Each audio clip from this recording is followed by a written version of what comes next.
안녕하세요. 이번 시간에도 전번 시간 이어가지고 오메1려와 양자역학, 양자역학과 오메1려의 관계에 대해서 이야기를 계속 이어가 보겠습니다. 전번 시간에는 여러 가지 이야기들을 많이 했죠. 수학 이야기도 하고 그리고 아인슈타인 이야기도 하고 이랬는데 수학은 그렇다 치고 수학은 그 수학적 논리력이 어쨌든 사회의 최상위 계층에 있는 존재들의 가장 강력한 무기다라는 게. 그래서 이제 그렇게 다투다가 그렇게 다투다가 안 되면 이제 어, 쉽게 말해서 이제 비법이 나오는 거죠. 비법. 그게 무슨 뭐 비결 이런 게 아니고 법을 갖다가 어떻게 한다? 법을 갖다가 그냥 막 어? 그 본질을 갖다가 무너뜨리고 자기들 마음대로 왜곡하고 조작해가지고 결국 자신들이 어떤 원하는 그런 목표를 달성하는데 이제 법을 갖다가 악용하는 그게 수학적 논리력을 가진 이 자들의 집단, 무리, 존재들의 어떤 궁극적인 그 갈등과 싸움의 종착점이다 이렇게 되는 거죠. 뭐 지금 우리 현실을 보면은 너무나 뻔하죠, 그죠? 그렇지만 아무튼 그런 무리의 한 성원으로서 발을 담그려면은 뭐가 있어야 된다.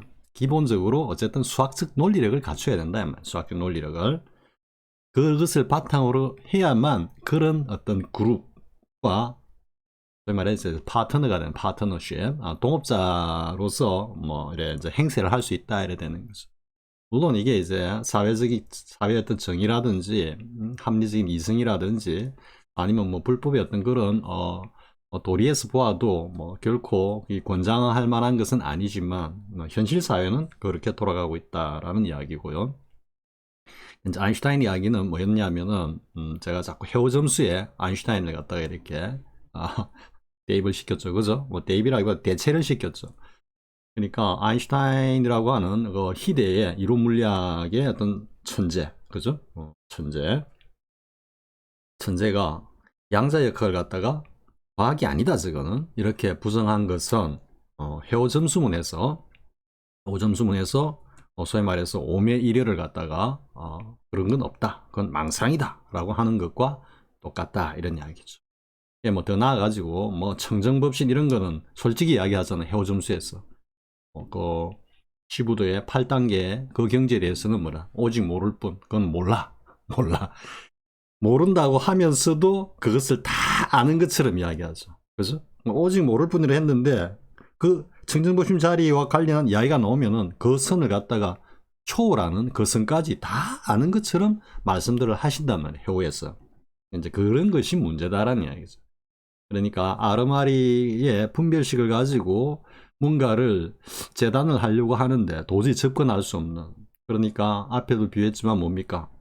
그분들의 주장은 야, 밥은 모래로 짓는 거야 이 이야기를 하고 있다는 겁니다. 밥은 저 견성이란 이런 거야 라고 했을 때 실제 견성이 밥이라고 하면은 그걸 짓는 거를 해오에서는 모래로 짓는 거야, 모래로 지어야 밥이 된다라고 주장하는 거랑 똑같다는 이야기입니다. 그래 아는 사람이 그 밥 짓는 것을 밥이 뭔지 분명히 아시는 분, 저 깨달은 분이 그 헤어 점수에게 이렇게 이제 이야기를 하죠. 아니, 밥은 쌀로 지어야지 무슨 모래로 짓느냐고 하면은 또 가만히 생각해보는 척 하다가 맞다고 고개를 끄덕 하거든요. 왜? 아는 척은 해야 되니까. 그런데 뭐 쌀은 어딨냐 그러면은 근데 쌀이 어디 있는지 모른대. 그래서 오직 모를 뿐, 쌀이 어디 있는지 오직 모를 뿐 하고 모래로 밥을 딱 지으면 뭐가? 그게 밥이 된다. 이 논리가 지금 헤어 점수의 논리다.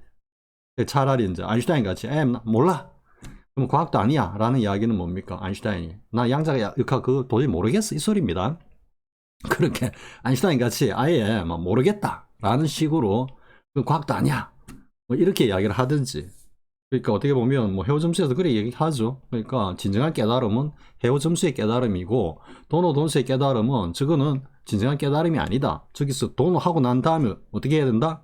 계속해서 점수로 닦아가야 된다. 근데 도노했다고 돈수로 끝났다라고 하는 쟤들이 이상한 애들이고 쟤들이 틀린 애들이다 이렇게 이야기하는 거죠. 그죠?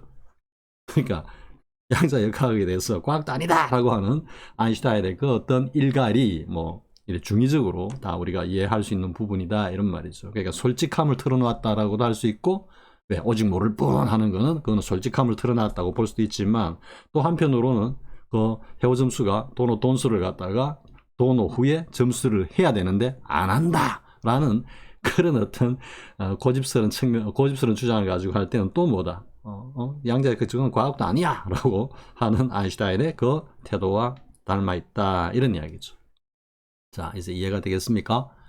그래서 아무튼 우리 분별식으로서는 접근할 수 없단 말이에요.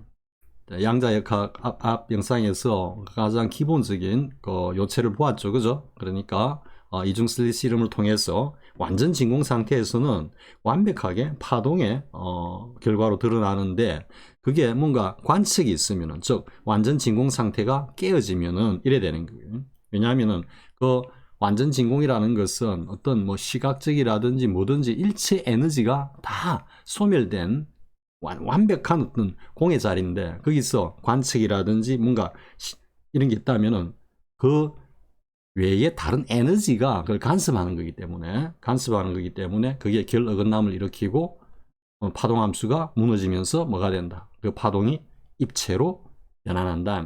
그게 곧 공이 색으로 나툰다 이래 되는 거고, 처음에 빛을 쐈을 때 제임스 형이 이중슬릿 실험을 했을 때 파동으로 쫙 나타나는 건 뭐다? 입자라고 하는 것의 본질이 뭐다? 그런 파동이단 말이야. 즉 색이라고 하는 이 녀석의 본질이 뭐다? 본성이 뭐다? 파동이라고 하는 공이단 말이야. 이게 색 즉시 공이단 말이야. 그게 청정법신을 요달하는 거고, 그 공에서 색이 이런 파동함수가 무너지면서 결 어긋남을 통해서 그러니까 입자로 현발하는 이 현상이 뭐다? 공에서 색이 나툰다. 즉 공 즉시 색이다. 이렇게 되는 거죠. 그건 곧 뭐다? 우리의 일상의 삶에서의 하나의 연기 현상이단 말이에요. 그러면은 모든 것이 하나로 원융해 가지고 들어가서 일체가 원융한 그 자리, 색즉 시공은 뭐다? 전체로서의 중도단 말이에요. 중도. 입자면서 파동이고, 파동이면서 입자라고 하는 이 어떤 중도적인 도리가 그대로 딱 자리 잡고 있는 그 자리라면 색즉 시공은, 공즉 시색은 거기서 공에서 색이 나투기 때문에 이건 뭐다? 그 관측이라는 것은 결국 뭐다? 연기담, 우리 현실 세계에서. 그래서 중도가 어떤 연기를 통해서 전체적으로 드러나고 살림살이를 쭉 펼쳐가는 이게 공즉 시색이고, 여기 핵심이 뭐다? 내외 명철이고, 그것에 또 중심에 있는 게 응무소주 이생기심이다 이런 말이죠. 그러니까 청정자성과 모든 때를 벗어버린 60, 70과 80까지 완전히 소구한 청정 오온이 다이렉트로 소통을 하면서 일체를 갖다가 살림살이를 주제 나간다. 그것의 궁극적인 롤 모델이 누구였다?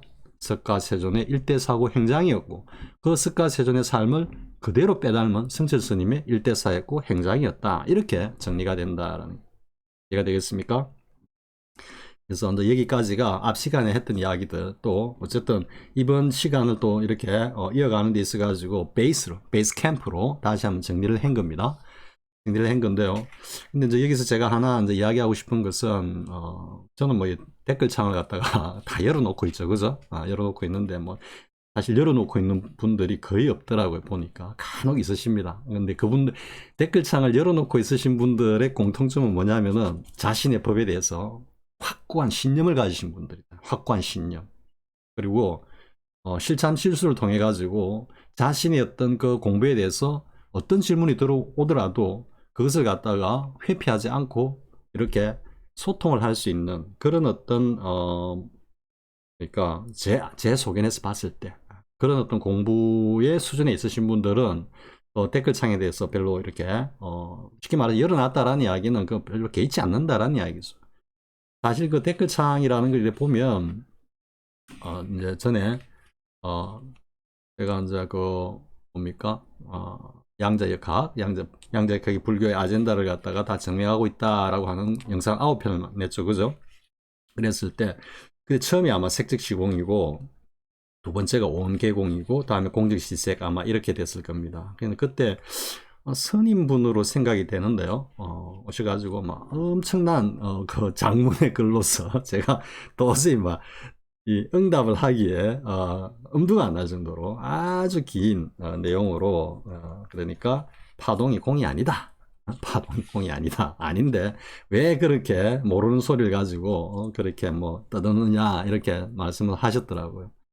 그래서 사실 이제 그걸 받아가지고 이야기를 한다면 뭐 어떻게 보면 이 영상을 갖다가 찍는 노력에 사실은 뭐 몇 배나 되는 그 노력이 그런데 이제 소모가 될 수 있죠. 왜냐하면 일단 이제 분별 대 분별이 이렇게 마주쳐가지고 스파크를 일으키기 때문에 이게 그냥 여여한 상태에서 지금 제가 이렇게 영상을 찍는 거 이런 어떤 에너지 소모보다는 엄청나게 많은 에너지가 소모가 됩니다. 왜냐하면 분별을 동원해야 돼요. 분별을. 무슨 말 이해가 됩니까? 그러니까 상대방이 어떤 멘트가 있으면 그 멘트가 어떤 분별에서 나온 건지를 분별로서 간파하고 또 그것이 어디가 잘못됐고 어디가 옳은지를 또 분별로서 또 대응을 해야 하고 이러니까 너무 피곤하거든요. 그런 것들이. 그래서 어떻게 보면은 정말로 진짜 이거는 우리 불법의 어떤 요체와 관련된 아주 기묘한 말씀이다 라고 싶으면은 뭐 부족한 소견이라도 열심히 이제 공부해 가지고 이렇게 소통을 하면서 대화를 하는데요. 그래서 뭐 거기서는 굉장히 일방적으로 공이라는 건 파동이 아니다. 그거는 무아 뭐 이런 말씀을 하시면서 제가 얼핏 이제 그때 한번 쑥 읽어본 기억으로만 이야기를 하자면요. 그러니까 우리가 이제 공이 있고 그리고 흐가 있죠. 흐통공적하다, 흐무하다 할 때 흐, 또 흐무하다 할 때 무가 있죠. 그죠? 근데 공은 흐고 무가 아닙니다. 아무것도 없는 게 아니고 흐한 게 아니다는 이야기예요. 우리 조사 스님들 그 교학에서나 성가에서나 다 동일하게 말씀하시는 게 뭡니까? 청정보신 그 자리는 진공 묘유다. 응? 완벽한 진공인데 뭔가 묘한 게 있다 이런 말이죠. 그죠? 그렇기 때문에 그 쉽게 말해서 공이라는 게 뭐 파동과 같은 그런 성질, 이게 이제 파동이라는 거는 이제 일반적으로 생각하면은 물같이 이렇게 뭔가 물질로서의 어떤 형체를 드러내면 내고 있는 어떤 그런 존재, 물질 이렇게 이제 생각을 하면은 그 공이라는 거는 그 물과 같은 그런 게 아니다. 이렇게 이제 생각을 하면은 그 파동이라는 게 공이 아니야. 이렇게 이야기할 수는 있습니다. 있습니다. 그런데 이제 파동이라는 것 자체가 꼭 물과 같은 그러니까 물질을 갖다가 구체적으로 우리의 어떤 그 육식으로 이렇게 인지할 수 있는 그 상태로 존재하는 것들이 있는 반면 그 외에 우리가 육식으로서는 인지할 수 없는 그런 어떤 존재들이 공으로 이렇게 파동으로 존재 얼마든지 할 수 있죠. 공기 중에 이게 그죠? 이게 뭐 아무것도 없다. 지금 제가 이 이야기를 하고자 하는 겁니다. 이게 이제 뭐냐면 서양의 어떤 그 과학자들 그래서 이게 뉴 사이언스라고 합니다. 뉴 사이언스. 그러니까 신과학이라 해가지고. 근데 신과학이라 해가지고 이게 뭐 21세기 와서 나왔느냐? 아닙니다. 20세기 한 초반쯤입니다. 그러니까 양자역학이 나오고 그리고 지금 우리가 이제 이게 뭐 그냥 필수 도구가 돼 있는 컴퓨터 시스템. 그러니까 이진법을 활용한 이 아주 빛의 속도로 연산해내는 처음에 그게 기술이었죠, 사실은. 그런 것들. 그러니까 어떻게 보면 컴퓨터가 그 뉴 사이언스의 제일 막내둥인 겁니다.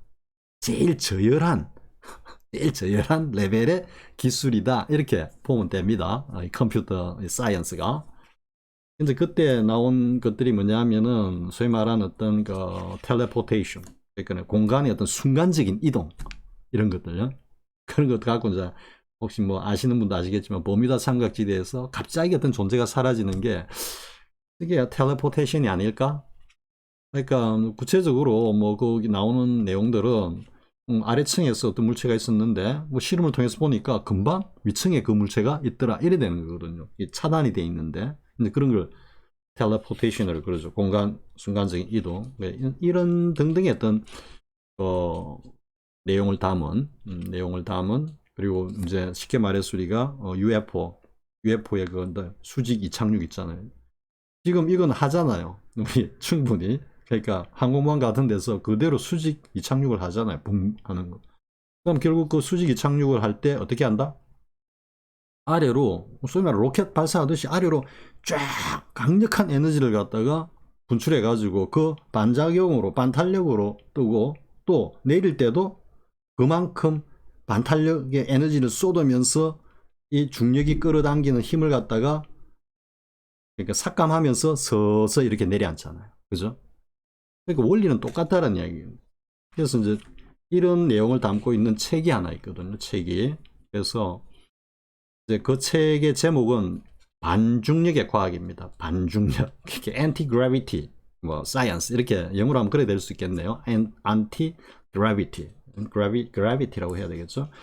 그러니까 반중력의 과학이라는데 이게 뭐 외국 원수가 아닙니다. 우리나라 사람이 쓴 책입니다. 그 허창욱이라고 하는 분이 썼는데요. 그 프로필을 보면 뭐 서울대 공대 출신이고, 그리고 서울대 당시 그러니까 요가회 회장. 그 당시는 또 그런 게 많이 유행을 했거든요. 소위 말하는 도판이 막 많이 유행을 했다고요. 이제 이제 그 저자도 그렇고 그 저자의 주위에 있는 많은 지인들이 당시에 소위 말해서 대한민국의 이 도판을 갖다가 주도하고 있던 분들이 됐어요.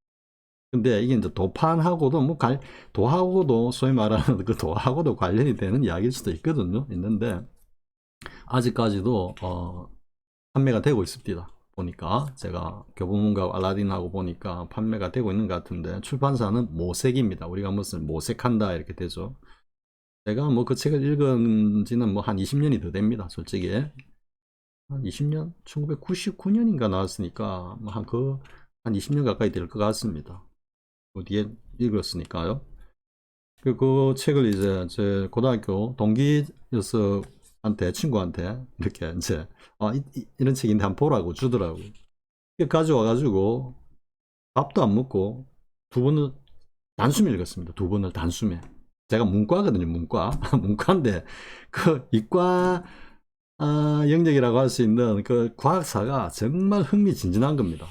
정말 흥미진진한. 그래서 제가 그때 생각이, 그래, 이 영어 같은 거 이런 것들은 정말 하고 싶은 친구들만 하면 되니까 선택 과목으로 돌리고, 역사를 갖다가, 그러니까 인문 역사는 인문계, 그리고 자연과학의 역사는 자연계에서 필수 과목으로 해야 된다라는 생각이 들었거든요. 왜냐하면 그런 어떤 과학의 그 역사의 히스토리를 갖다가 어쨌든 안다는 것 자체가 그쪽 영역에, 그쪽 분야에서 뭔가 자신의 인생 진로를 갖다가 추구하고자 하는 분들한테는 어마어마한 그 동기부여가 될 것 같더라고요. 그래서 역시 역사가 필요하다. 영어 같은 거, 의학 같은 거는 정말 필요한 사람들이 선택하는 선택 과목으로 돌리고, 특히 우리나라 국사와 그리고 되게 인문사와 과학사는 이거는 각각 인문계 그리고 자연계 나눠가지고 고등학교 레벨에서 필수 과목이 되어야 되겠다, 그런 생각을 했거든요. 이제 제가 왜 이제 이 이야기를 꺼냈냐면 공과 파동에 대해서 이야기하는데, 거기서 뭐 제가 인상적으로 봤던 내용들이 여러 개 있습니다만, 그 중에서도 가장 인상적으로 봤던 게 뭐냐면은 그 기철학자라고 불리는 스위스 출신인가 그럴 겁니다. 빌헬름 라이히라고 하는 분이 있습니다. 빌헬름 라이히. 내가 얼마 전까지는 그 이름을 까먹고 있었거든요. 있었다가 최근에 이제 문득 생각이 나는데, 빌헬름 라이히라고, 기철학입니다. 기는 뭡니까? 동양적인 거죠. 그죠? 동양적인 것. 근데 이제 이분이 기에 대해서 이제 나름 연구를 한 겁니다. 과학자인데. 그래서 기에 대해서 이제 연구를 이렇게 하다 보니까, 우리가 이제 서양의 이 안목은 굉장히 피지컬하거든요. 그러니까 물질적이라. 그러니까 정신적이고 영적인 것은 상당히 떨어지고, 뭔가 이게 우리가 색과 공을 나누면 공적으로는 한참 떨어져. 근데 색에 대해서는 굉장히 발달해 있어. 민감해 있다고. 서양 쪽이. 그러다 보니까 이제 이분도 블레라이 이분도 뭔가 이 허공에 대해서 일반 사람들 어떻게 생각합니까? 안 보이니까. 서양에 뭐 일반 사람들이나 과학자들도 아무것도 안 보이니까, 그러니까 아무것도 없다고 생각하는 거지. 근데 그건 나중에 우리 보면 안에 뭐 질소도 있고 수소도 있고 산소도 있고 뭐 많은 것으로 이렇게 많은 어떤 기적인 요소들로 어쨌든 이루어져 있다, 이렇게 되잖아요. 그죠? 그런 게 있기 때문에 우리가 숨쉬며 살아가는 거고. 근데 여기서 이제 뭐 이런 생각도 해볼 수 있거든요. 이거는 뭐 그 책에서 나오는 건 아닌데, 우리가 이제 숨을 쉰다라는 것 자체, 이 숨을 쉬는 이 녀석이 우리가 텅 비어 있는 이제 뭐 다른 어떤 관점에서 보면 아무것도 없는 흐통해 있는 이 녀석과 뭔가 커뮤니케이션을 한단 말이에요. 커뮤니케이션. 그러면은 이 지금 텅 비어 있는 이 공이라는 게 곧 뭐다? 생명의 근원이다. 생명의 근원. 왜? 우리가 이 녀석과 호흡이라는 커뮤니케이션, 소통을 통해서 생존해 가고 있기 때문에 이 녀석들이 생명의 근원이다 이러면은 이놈이 바로 우리의 본성이다 이렇게 이야기해도 하등 이상할 거 없는 겁니다. 이해가 되겠습니까? 이제 그거는 공의 어떤 영역으로 들어가는 불교적인 동양적인 어떤 그런 관념으로서 갔을 때 그걸 이제 공으로 가는 거고. 근데 서양과학은 뭐다? 뭔가 이 안에 공기 안에 뭔가 생명을 주관하는 요소가 있다 이 말이야. 무슨 말이가 되겠습니까? 동양 정신 영역에서는 우리가 공이라면은 그걸 관념적으로 전체적으로 그냥 다 받아들인다고. 근데 서양 애들은 공이라면 뭐 텅 비어 있는데 아무것도 없는데 이렇게 하니까 이제 그 빌헬름 라이를 위시한 어떤 비철학자들은 텅 비어 있는 게 아니고 이 공기에는 우리의 생명을 주관하는 무언가가 있단 말이지. 그게 불교 쪽으로 가면 뭐가 되겠습니까? 진공, 묘유를 이야기하는 거고 이 서양 과학에서 이야기하는 거는 그걸 갖다가 오레곤 에너지라든지 에테르라고 칭하고 있거든요. 에테르 내지는 오레곤 에너지라고 이야기하고 다 이제 신과학에서 이야기하는 겁니다. 그러니까 이 이제 빌헬름 라이가 어디에 착안을 했느냐면 그래 이 공기 안에는 우리 생명을 주관하는 녀석이 있어. 그리고 이제 다른 여러분들 뭐 저도 어릴 때 뭐 축구하고 공 찬다고 가다가 막 무릎 까이고 막 하거든요. 근데 요즘 같이 막 어머니가 막 올레가 후시딘 뭐 이런 거 가져와 가지고 발라주고 이런 거 없었습니다. 그냥 까진 줄도 모르고 한 이틀 지낼 때도 한 2, 3일 지낼 때도 있었거든요. 그러다가 우연히 이제 어머니께서 보시고 니가 왜 무릎이 왜 그래 이런 이러다 보면은 그 이제 따까리가 슬 앉으려 하는 겁니다. 그러니까 뭐 완전히 막 뼈가 막 드러날 정도로 보이는 깊은 상처 같으면 그건 이제 치료를 빨리 해야 되겠지만 어린 시절에 막 공차다가 확 갈아가지고 제법 상처가 난 거 이런 것들 그냥 가만히 놔둬도 다 아물지 않습니까? 이거는 무엇 때문에 그렇게 했습니까? 두 가지로 생각할 수 있겠죠. 하나는 우리의 인체 내부의 어떤 메커니즘이 그것을 갖다가 정상으로 돌리려고 하는 그런 어떤 힘이 있을 테고 그리고 외부에서는 뭐다? 그것을 갖다가 치유하는 어떤 힘이 있을 거단 말이에요. 이해가 됩니까? 그러니까 안팎으로 서로 협업을 하면서 다시 정상으로 돌려놓으려고 하는 거죠. 안에서는 어떤 세포 작용을 통해 가지고 어떤 인체의 어떤 그 대사작용을 통해 가지고 열심히 새로운 것을 만들어내고 그것을 갖다가 외부의 어떤 존재, 쉽게 말해서 기라는 존재가 그것을 갖다가 지속적으로 취하면서 결국 정상으로 돌려놓는답니다. 그러니까 이제 빌헬름 라이가 생각한 것이 그래 분명히 뭐가 있어 생명을 관장하는 뭐가 있고 이 녀석들이 보면은 이렇게 상처도 저절로 낫게 해줘 이렇게 생각을 하니까 이제 빌헬름 라이가 뭘 했냐면 소위 말하는 이게 이제 이 허공 속에 있는 그 기를 갖다가 직접 하는 모으는 무슨 말이게 됩니까? 그 생명의 에너지를 갖다가 어쨌든 그 코어를 핵을 갖다가 직접 하는 그 어떤 기술, 장치를 고안을 해내, 고안을. 그러면서 이제 자기가 이제 생각을 해보는 거지. 그게 뭐냐면, 이 공기라는 녀석은 그러니까 이게 동양 철학하고도 다 연결이 되는 겁니다. 어떻게 보면. 나무라는 재질하고는 뭐다? 친하다, 친해. 이게 무슨 말입니까? 나무를 오랜 시간 동안에 물에다가 이어 놓으면 나무가 물을 쭉 빨아들여 가지고 그죠? 빨아들이잖아요. 어쨌든 그게 아주 미미하지만 그런데 그러니까 공기 그러니까 어떤 그런 기적인 요소 그러니까 흡수를 한다 이게 나무가 물도 흡수하고 하는 보면은 이 공기 중에 있는 어떤 그런 오레곤 에너지나 에테르라고 하는 에너지도 흡수를 할 거다라고 착안을 했고 두 번째는 그것을 배격하는 밀어내는 재질은 뭘까 생각해 보니까 이거는 금속이다. 금속. 왜 금속은 뭐 웬만한 스테인리스 이런 거는 아예 녹도 안 쓰잖아요. 그러니까 습기라든지 이런 것들이 일체, 그죠? 근데 완벽하게 그걸 배척해내는 그런 어떤 금속의 종류라면 이것도 좀 문제가 있어. 그러니까 아주 미세하지만 서서히 이게 스며드는 금속. 그러면 이제 이 두 가지를 가지고 어떻게 만드느냐 하면, 밖에 박스를 이제 우리 옛날 공중전화 부스까지 생각해 보면 됩니다. 그러니까 크다랗게 나무를 가지고 이렇게 박스를 만들어요. 그럼 그 안에 뭘 한다? 그 안에 그 금속을 가지고 또 이렇게 이중으로 만들어. 그러고 또 그 안에 나무로 또 만들어. 그리고 또 금속으로 만들어. 그리고 또 안에 나무로 또 만들어. 이렇게 나무와 금속을 갖다가 중첩적으로 딱 해가지고 밀폐되게 딱 이제 만든 거예요. 그럼 어떻게 되겠습니까? 이론적으로 이게 굉장히 진짜 제가 얼마 전에 저도 바둑을 갖다가 조금 두고 좋아하는데, 그 알파고의 그 딥러닝인가 그걸 갖다가 미국의 뭐 바둑 아마 6단이 뭐 이겼다 그러더라고요. 14승 1패 호선으로 떠가지고. 근데 그걸 보니까 정말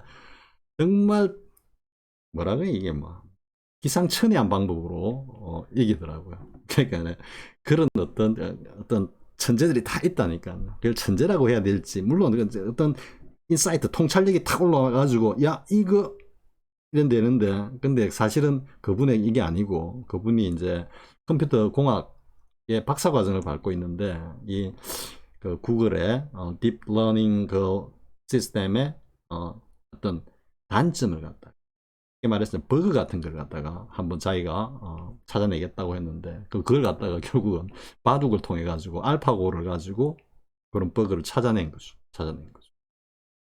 바둑을 좋아하시는 분은 아마 제 이야기가 무슨 이야기인지 아실 겁니다. 그런데 그 이제 라이가 어떻게 했냐면, 그렇게 해놓으니까 어떻게 되겠습니까?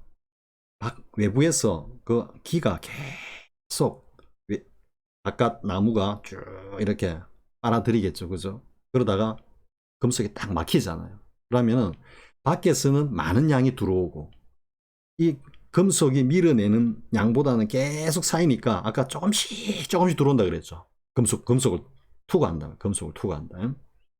이게 제가 막 엄청나게 쌓아 올리는 다음에 무너지는 것, 이런 거하고 다 맥락이 통하는 겁니다.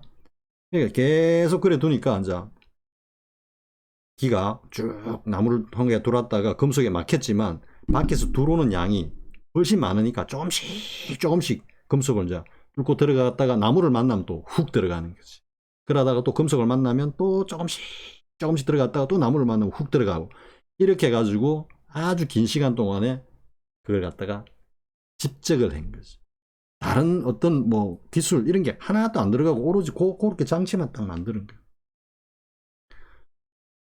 그러니까 오랜 세월 동안에 이제 그걸 집적을 해가지고 거기다가 누구를 넣었다? 암 환자를. 근데 암 환자가 나았어. 여러분도 어느 정도 수긍이 되겠죠, 그죠? 왜?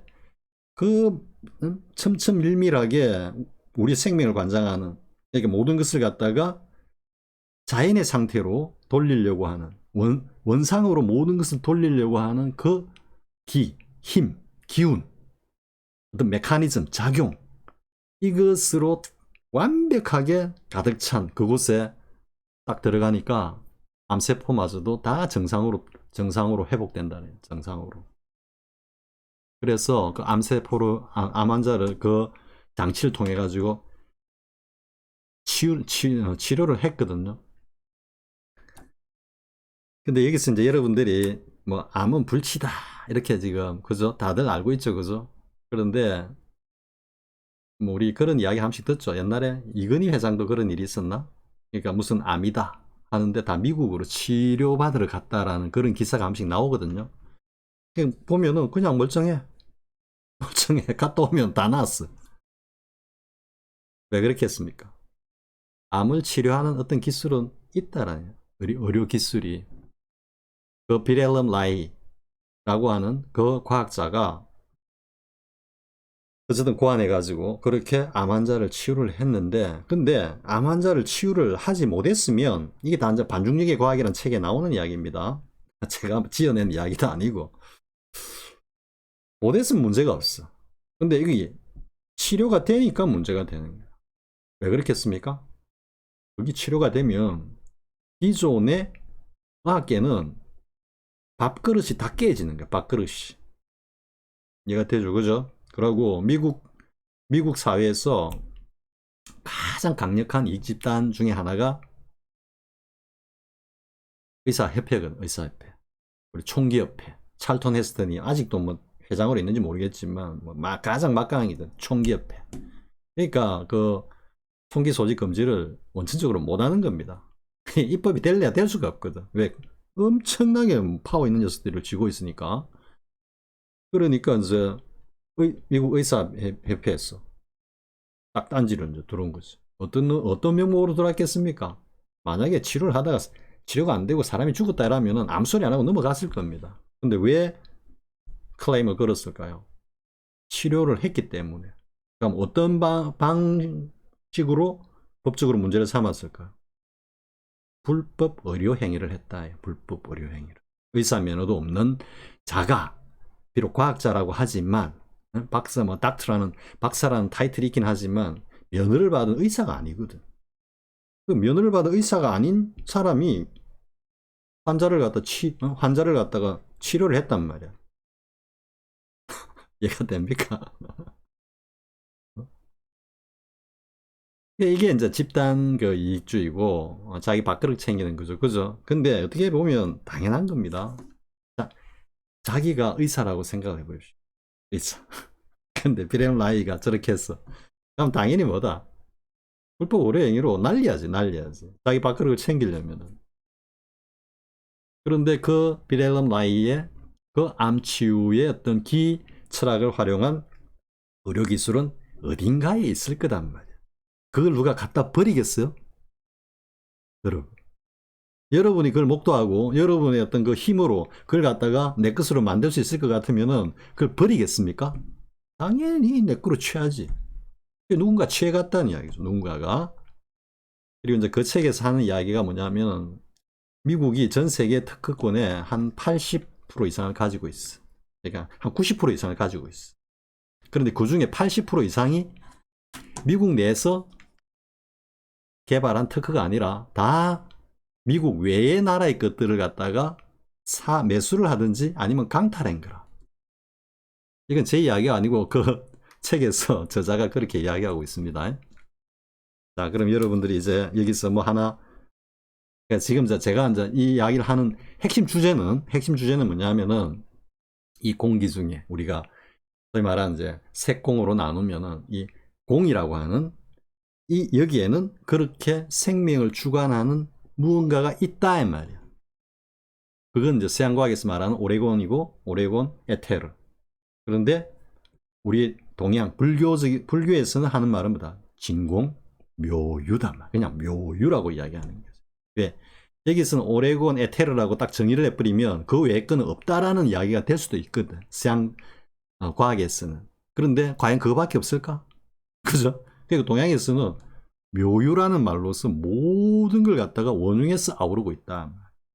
정신세계 차이도 알 수 있겠죠. 그죠? 서양에서는 무조건 뭔가가 확인이 돼야 돼. 분별이 돼야 돼. 그러면서 이 비레럼 라이조차도 뭐다? 분별의 영역이 아닌 무분별의 영역을 갖다가 탐구하면서도 분별로서 드러낼 수밖에 없다면 서양과학은. 이해가 되죠? 그래서 제가 이제 앞에 그 댓글 다신 스님의 그 말씀을 이제 결론을 지으면은 우리 공은 무가 아니다 말이에요. 안에 묘유가 있단 말이에요. 묘유. 그것이 뭔가 파동의 본질일 수 있다. 이런 이야기예요. 되죠? 근데 여기서 이제 곁다리 이야기를 하나 하겠습니다. 뭐냐면 제가 앞에서 무슨 이야기 했습니까? 한번 제가 커뮤니케이션 전공을 했지만 제가 그 나치의 그 집단 광기를 갖다가 어쨌든 그 조작을 했던 괴벨스 이야기를 하면서 언론이 거짓말을 하고 있다라는 것을 갖다가 무조건 증명할 수 있는 아주 쉽고 간단한 하나의 기준 지표가 있다 그랬죠. 이 뭐라 그랬습니까? 모든 언론이 하나같이 이구동성으로 똑같은 소리를 내뱉고 있는 것은 무조건 다 거짓이고 허위고 날조고 그렇다는 이야기. 그러면 가장 최근에 우리 정치사회 현상에서 벌어졌던, 지금도 벌어지고 있죠. 그죠?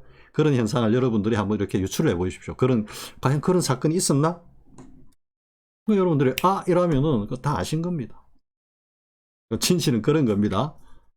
하나같이 똑같은 목소리로 다 조중동을 비롯해가지고 레가시 미디어들과 그리고 소리 매체들까지 극히 일부, 물론 유튜버 매체들은 그 레가시 정통 미디어가 아니기 때문에 일단 제외하고요. 그러니까 아주 광범위하게 말 그대로 매스 미디어로서 기능하는 그런 매체들이 똑같은 소리를 갖다가 다 낸다. 그랬을 때는 그거는 무조건 거짓이고 날조다. 허위다. 그러면 이 비렐런 라이히와 같은 비렐런 라이히 이야기를 좀 더 해야죠. 그러니까 불법 의료 행위로 일단 미국 의사협회가 고소를 했어. 근데 이 비렐런 라이히와 같은 이런 천재들은 하늘이 무너지면 하늘이 무너지는 대로 육조스님같이 땅이 꺼지면 땅이 꺼지는 대로 나는 오직 바른 길을 갈 뿐이다. 이거밖에 없습니다. 자신의 어떤 개인적 영달, 영욕 이런 거, 뭐 자신의 어떤 안위 이런 거 아무 관계 없습니다. 자기가 옳다 생각하고 그것이 모든 인류에 도움이 되는 거다라고 하면은 그 길로 그냥 뚜벅뚜벅 가는 겁니다. 그런 희대의 천재들이 세상을 움직이고 바꿔왔지. 기존에 그 제도권에 들어가 가지고 그들의 성원이 되어 가지고 조직적으로 집단적으로 움직이면서 매달 월급 받아 먹고 커미션 받아 먹는 이런 친구들이 세상을 갖다가 만들고 움직이지 않았습니다. 정말 이해가 되겠습니까? 정말 극소수의, 우리 쉽게 좀 쌍스러운 표현을 하면은 다들 그 제도권에서 또라이라고 하는 그런 존재들이 세상을 다 이끌고 주도하고 변화시켜 왔다라는 거죠. 그 중에 한 사람이 비렐런 라이와 같은 이런 과학자다 말이에요. 미국 의사협회에서 딱 이제 의료행위 하지 마. 왜? 일단 밥그릇 챙겨야 되니까 미국 의사협회에서. 비렐런 라이가 하는 말이 내가 무슨 의료행위를 했냐 이게. 나는 과학적인 연구를 했다 이거지.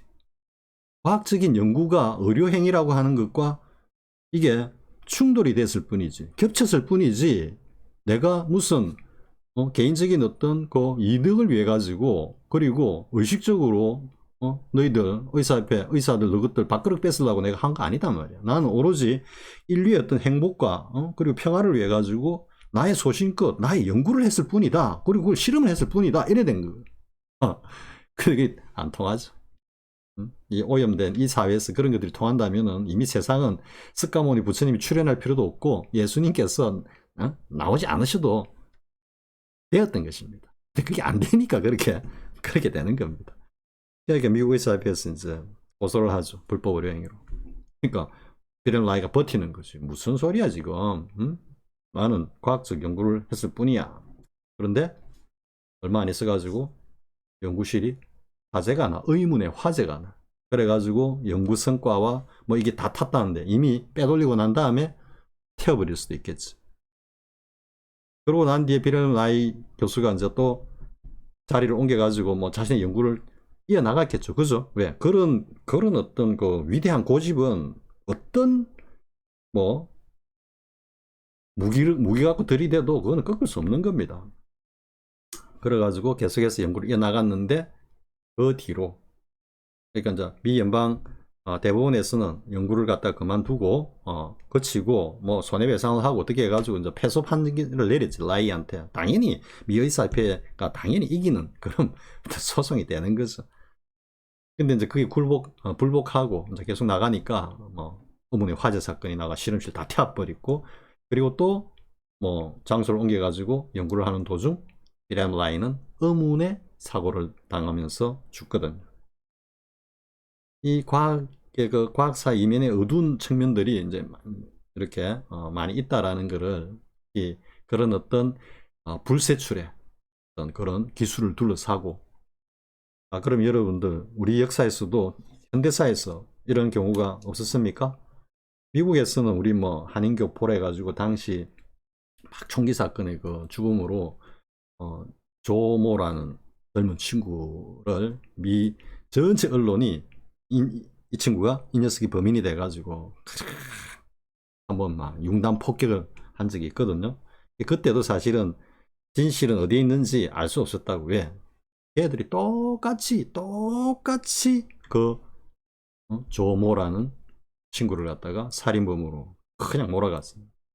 근데 이제 마이너에서 나오는 마이너 어떤 그 소식통에서 나오는 자료들을 이렇게 보면은 아니거든. 아니거든. 지금 우리 그러니까 레가스 미디어와 우리 지금 이 마이너 유튜버 채널들하고의 어떤 그런 관계하고도 유사하죠. 근데 이제 우리나라에서는 가장 최근에 뭐가 있었다? 황우석 교수. 우리가 이제 황우석 교수 사태를 하는데 사태가 아니고 사건입니다. 사태는 눈사태, 무슨 뭐 산사태 같이 어떤 인위적인 의도가 개입되지 않은, 그러니까 뭐 자연의 어떤 현상으로 우연하게 발생한 걸 사태라 그러지.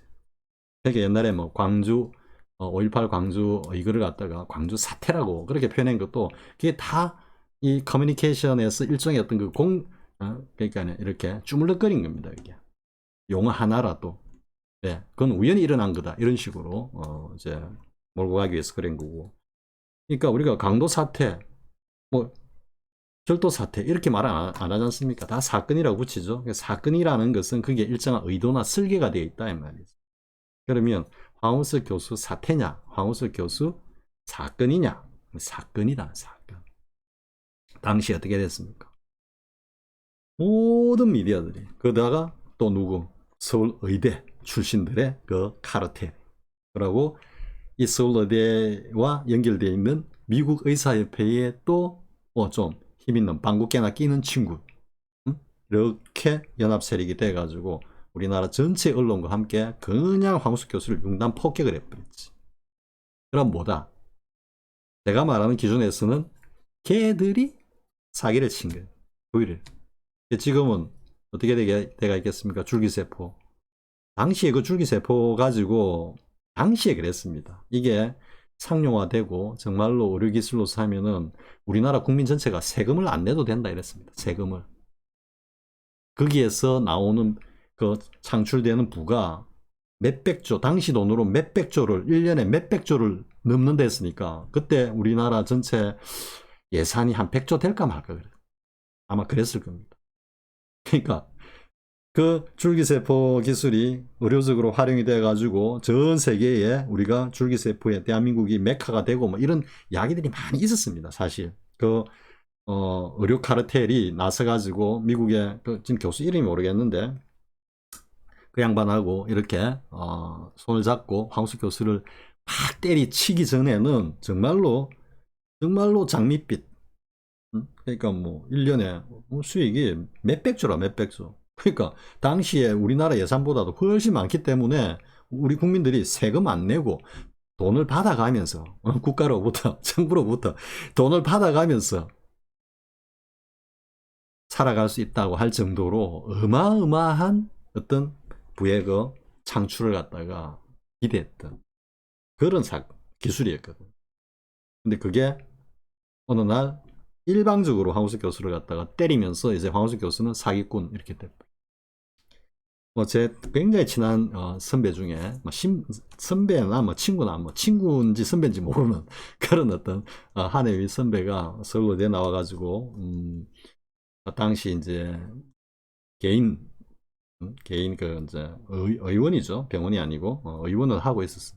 그 당시에 우리 이제 한 달에 한 번 정도 뭐 이렇게 모임이 있으니까 만나서 이야기를 하는데 황우석 교수 얘기가 딱 나오니까 그 둘도 없이 절친한 그 선배가 바로 그냥 말을 갖다가 하는 거예요. 황우석 그뭐 XX 그 사기꾼이잖아.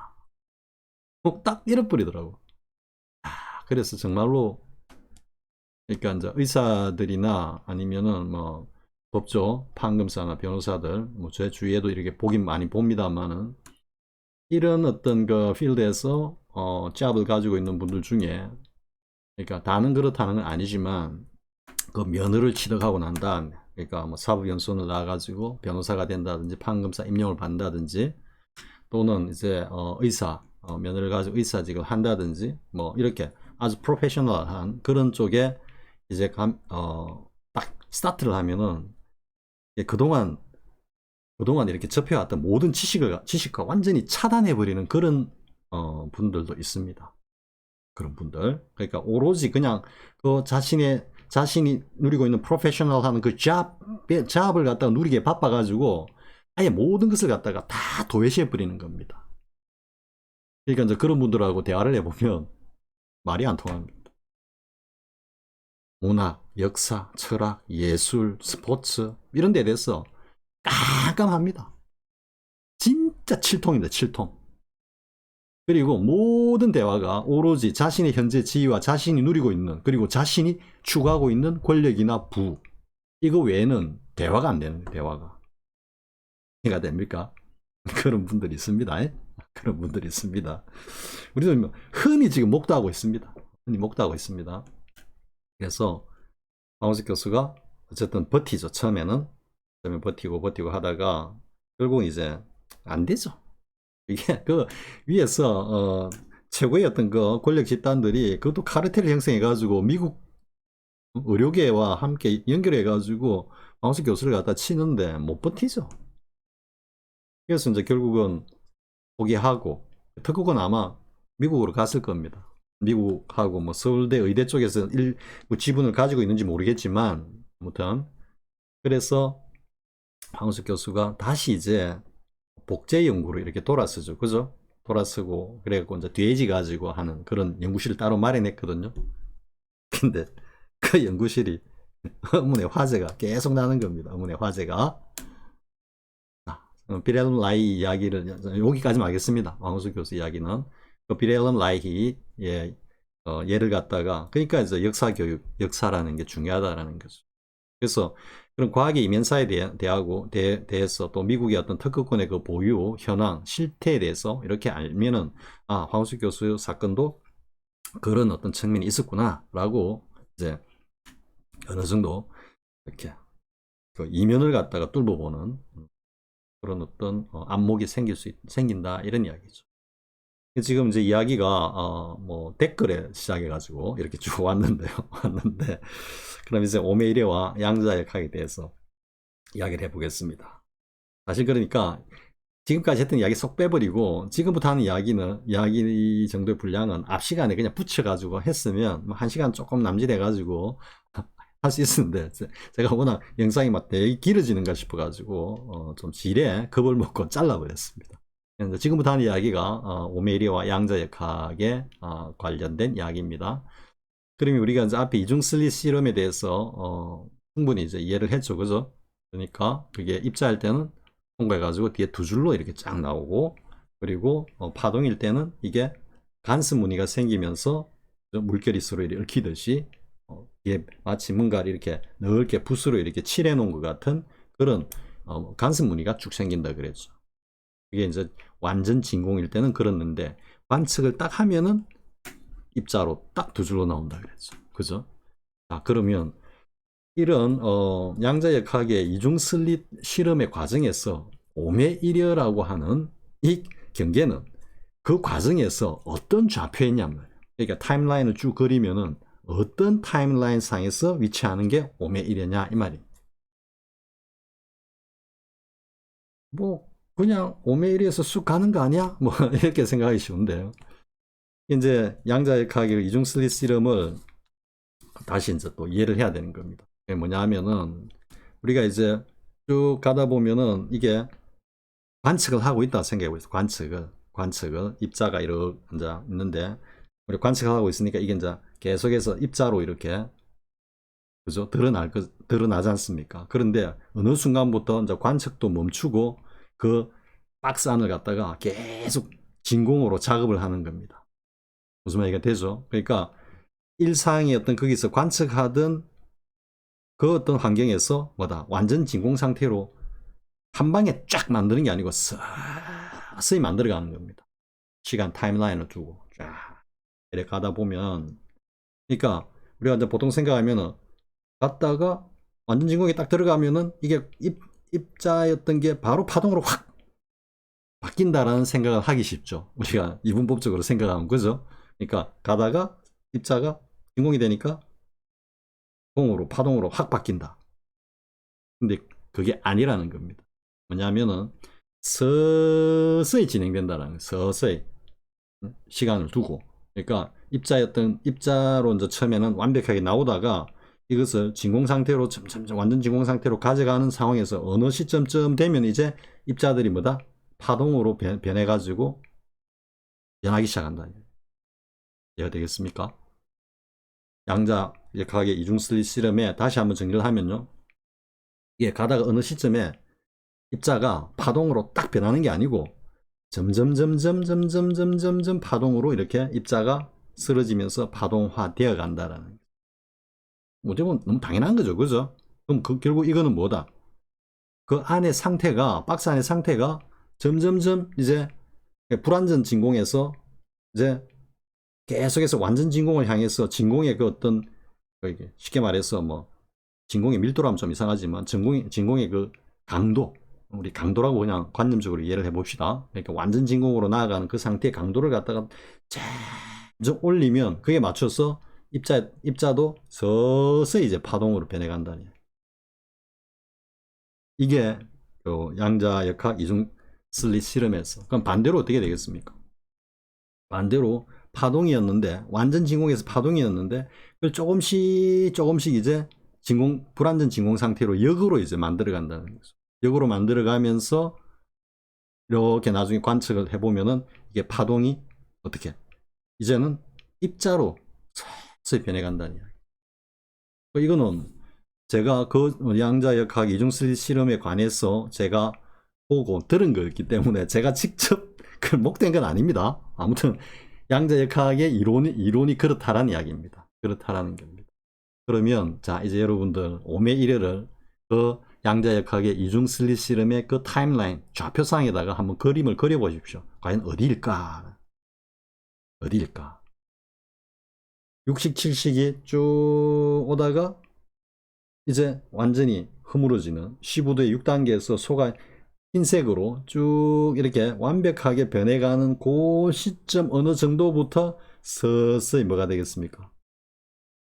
입자였던 게 파동으로 서서히 변해간다는 이야기. 그러다가 제8식 아리아식이 남은 정도가 되면은 거의 진공 상태 한 8, 90%. 그러다가 완벽한 진공 상태로 딱 들어가면 뭐가 된다? 전부 다 파동화 돼가지고 파동으로만 딱 드러난다. 그러니까 이 오메 1이라는 것도 양자 역학의 그 어떤 이중 슬릿 실험의 그 좌표상으로 보면은 이게 과학하고도 일치한다 이 말이야. 일치한다. 우리 뭐 공상과학 영화나 이런 거 보면은 사람이 이렇게 있다가 갑자기 분해돼 가지고 확, 그죠? 입자로 확 흩어지면서 공해지는 이런 장면 보잖아요. 그런 건 어떻게 되겠습니까? 그 실험으로 보면 뭐 갑자기 그냥 한순간에 그냥 관측 상태에서 완전 진공 상태로 그냥 확 만들어 버리면은 어떻게 되겠습니까? 입자가 그냥 사라지면서 파동으로 쫙 드러나겠죠. 그런 점차적인 이런 현상을 보인다라는 얘기. 오메이려. 이해가 되겠습니까? 그렇기 때문에 이 오메이려라는 것이 막연히 그냥 막 성교 스님이 관념적으로 생각하고 그러니까 앞선 조사 스님네들 몇 분이 그렇게 이야기를 했기 때문에 그걸 갖다가 또 어떤 분들 그래 합니다. 성교 스님이 뭐 그 깨닫지도 못하고 자신은 경험해 보지도 못한 거를 앞에 조사 스님들 몇 분이 이야기한 걸 갖다가 마치 자기가 깨달은 것처럼 그렇게 이야기한다 그러는데, 그거는 성교 스님의 선문정로나 백일 법문 전체를 갖다가 이렇게 한번 다 일람을 하시고 그런 말이나 그런 생각을 가지고 있으신 분이면 일람을 하시고 다시 한번 생각해 보십시오. 다시 한번 자신의 그 생각이나 자신의 말이 과연 옳은 건지. 이번 시간에는 어떻게 보면 오메이르와 양자 역학을 이야기하면서 다른 이야기를 더 많이 했죠. 다른 이야기를 더 많이 했는데 그런 어떤 과학사의 이면 이런 것들이 우리 일상생활에서도 우리 주위에서도 일어나고, 그게 꼭 과학뿐만 아니라 인문사회, 정치경제, 문화 등등 많은 영역에서 그런 얼토당토않는 그런 일들이 일비재하게 벌어지고 있다. 이런 이야기입니다. 그게 주제는 아닌데 이야기하다 보니까 그렇게 되어버렸습니다. 그래서 이제 오메이려와 양자역학은 이 정도로 하겠습니다. 이야기 좀 더 할까 하는데 하면 또 더 늘어질 것 같고, 다시 한번 정리를 하면 오메이려는 양자역학의 이중슬리시름에서 입자가 서서히입니다. 이제 파동으로 이렇게 화해가는, 변화해가는 그 어떤 중간점이 어떤 그 경계에 있는 거다, 이런 이야기겠죠. 그러니까 이제 가령 예를 들어서 뭔가 꽉 채여 있다라는 그런 느낌의 입자라면은 이게 파동으로 변할 때는 이게 쑥 빠지는 느낌. 이게 이제 해오점수에서 뭐 마치 견성의 완성인 듯이 이야기하는, 그렇게 밑둥이 쑥 빠지는 것 같다. 밑둥이 빠지다 이러면 견성했다 하거든요, 다들.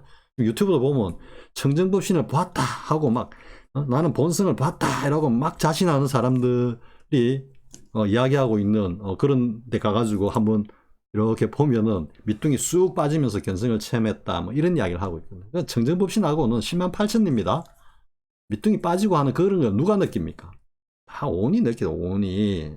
이 온덩이가 느끼는 거는 아무 관계 없습니다. 아무 관계 없기 때문에. 아무튼 여기까지 하겠습니다. 자꾸 이야기를 자꾸 안에서는 해라 하는데 해가지고는 안 될 것 같습니다. 다른 영상에서 이야기해야 될 것 같습니다. 자, 수고하셨습니다.